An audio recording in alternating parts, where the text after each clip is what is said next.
এই পিচ এভিলেন্স গাছটা অনেকটাই ছোট, হ্যাঁ, যদিও মার্শাল্লাহ গ্রোথ ভালো নিয়েছে, বাট গাছটা যেহেতু গ্রোথে আছে আর এই বছরই কেনা, মানে হচ্ছে জানুয়ারি মাসে কেনা, তো এখন হচ্ছে আমি গাছটা গ্রোথের দিকেই নজর দিব।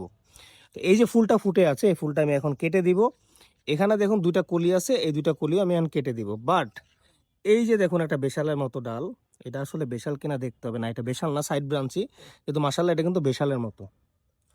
তো এইটা এখন কাটা যাবে না, কারণ হচ্ছে এই যে কলিতে কিন্তু এখনো রং আসেনি। এটার মধ্যে দেখুন যেমন কলিতে রং আসছে, এটার মধ্যে কলিতে রং আসছে, বাট এটাতে কিন্তু এখনো কলিতে রং আসেনি। তো আপনাদেরকে প্র্যাকটিক্যালি আমি দেখিয়ে দিচ্ছি গাছটা কোত্থেকে কাটবো এবং কিভাবে কাটবো। এই যে ফুলটা, ফুলের ডালটা শুরু হয়েছে হচ্ছে একদম এখান থেকে।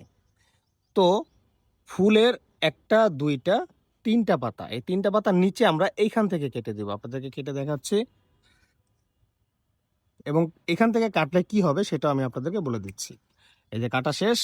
এরপরে সেকেন্ড যে ডালটা, এখানে দুইটা ফুল, এখানে তিনটা ফুল ছিল, আমি একটা ফুল কেটে দিয়েছিলাম। তো এখান থেকে আমি হচ্ছে কাটবো। তো এখান থেকে কাটার ফলে কি সুফলটা পাবেন আপনাদেরকে সেটা আগে বলে নিই। যদি আপনারা এই কলি মনে করেন এটার মধ্যে রং চলে আসছে, তো এখান থেকে যদি কাটেন তাহলে দুইটা বা তিনটা ব্রাঞ্চও বের হতে পারে, বাট সেগুলো সব হবে চিকন চিকন, ফুলগুলো আসবে ছোট ছোট, যেহেতু এখনও মোটামুটি ঠান্ডার ভাব রাত্রে পাওয়া যায়।